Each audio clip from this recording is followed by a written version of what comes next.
Magiging independent team na nga ba itong Magnolia Chicken Templados? Marami ng mga fans ng Magnolia ang gustong mangyari yan ang matagal ng panahon dahil sa tingin nila hindi patas ang binibigyan na treatment ng SMC pagdating dito sa kanilang koponan. Parang mas pabor daw palagi dito sa San Miguel at sa Ginebra ang ginagawa ng management.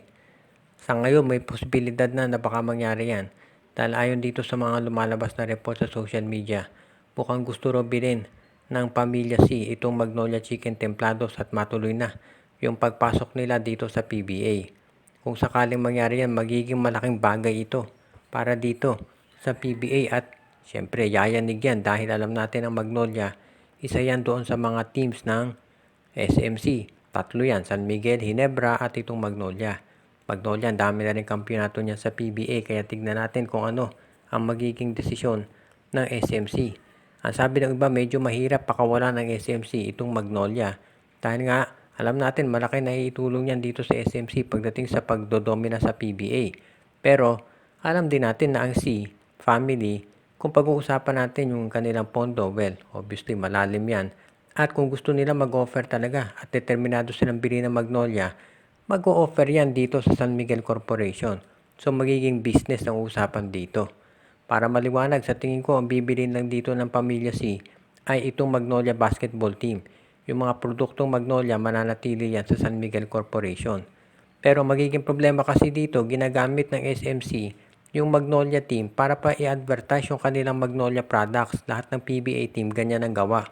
So kung mawawala ang Magnolia dito sa PBA, mawawala ng advertisement ang SMC para dito sa kanilang produkto.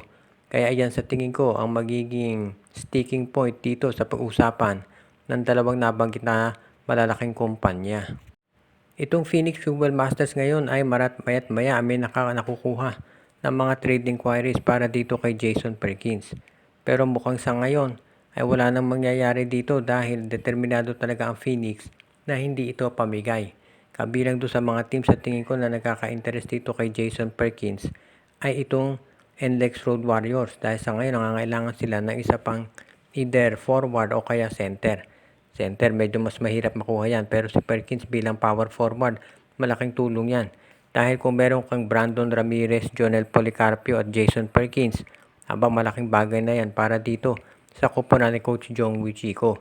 Hindi pa natin alam pero kung sakaling mag-o-offer ang NLEX na kunin ito si Perkins, asahan natin na premium ang magiging price tag niyan dahil yan ang franchise player ng Phoenix Fuel Masters. Magiging mabigat ang kapalit. Sa totoo lang, kung fair trade ng pag-uusapan dito, sa tingin ko ang kaparehas na value nitong si Jason Perkins ay si Robert Bolick. Pero obviously hindi pa kakawala ng NLEX itong si Robert Bolick. So tignan natin kung may ibang options itong NLEX Road Warriors para makuha itong si Jason Perkins.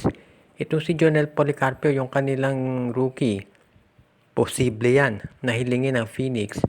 Pero medyo hesitant siguro NLEX na pakawalan yan dahil ang gusto nga nila ay ipares itong si Perkins dito kay Jonel Policarpio.